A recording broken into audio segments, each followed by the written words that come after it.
America sits on a quarter of the world's money supply. America is a font of incredible innovation. America still is the world's policeman and arbiter of what is reasonable if it wants that role. But on the other hand, America is in the midst of a cultural war of such toxicity as to make Israel look civilized by comparison, almost.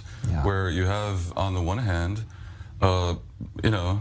progressives who want to jump forward 1,000 years and to a world where everyone is gender fluid and humor has been banned for fear of giving offense on the basis of identity, and reactionaries, on the other hand, who want to go back 50 or 100 years to a time of patriarchy and flirtation with white supremacy.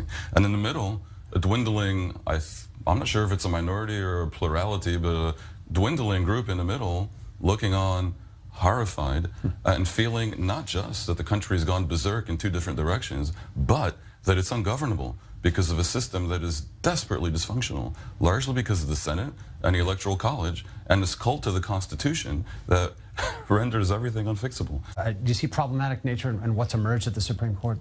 Yeah, it's become completely political. I mean, I think recent polls show that about a quarter of the people believe the Supreme Court is doing its job properly and have faith in the idea that the Supreme Court interprets the law as opposed to makes policy. That personally feels more damaging than I don't agree it's political, but it's ideological. In other words, it's not so much it's political, Republican and Democrat, although, if they had to make a decision, they would, not totally. It's not. These are deep ideologues, which is more dangerous, frankly. Politicians can change their views based on the way the wind is blowing. Maybe that's part of the issue. I mean, it used to be that you had reasonable people in both parties, and really the parties were almost like a club, and the ideology was spread somewhat evenly across the political system. Today, you know what the two parties stand for, and increasingly they're being dominated by the extremes in either party. More so, I must say, in the case of the Republicans. The Trump wing is dominant among the Republicans. The progressives are not yet dominant among the Democrats. You have a situation with the Republican Party where this one of America's two major parties is morphed into a grouping that Mussolini would feel comfortable in. And the system is one that seems to make permanent minority rule.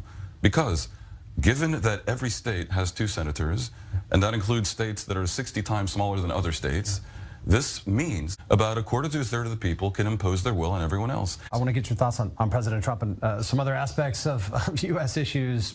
If he's found guilty of being involved in an insurrection against the government of the United States, he cannot run. He's can that happen right now in the polarized climate we've discussed? I mean, can an indictment come forward on President Trump? Ironically, comes down to Merrick Garland, who is the person who's kept off the Supreme Court by the so-called McConnell rule that disappeared a few years later. Right.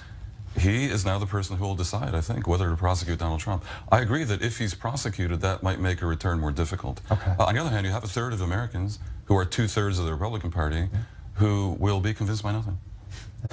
President Trump aside, right now we have President Biden, and he's coming to Israel next week already. Mark, I want to get both of your thoughts on this. I mean, it's a major swing through the region. Was it a big moment for now Prime Minister Lapid? Lapid is maybe the favorite candidate of President Biden. Does that factor in? There's no question Lapid is the favorite candidate of President Biden. I put it out there softly. That's what I bring you. No, I think Lapid is strangely underrated by a certain proportion of the Israeli public, and he will have a chance. With a Biden visit, and in general, with 4 or 5 months in power, to project leadership, and I think he will. He does have charisma. He's very quick-witted and sharp. He knows a lot about the world, and America's clearly on his side. So I don't think anything of substance will come out of the meeting with Biden, but a lot of projection of leadership by both of them, I think, may happen, and it could well work to the benefit of both. Dan Perry, Mark Schulman, thanks for getting into this. My little special 4th of July focus on America. Not all pretty as it was, but certainly important to get into today. And so thank you for joining.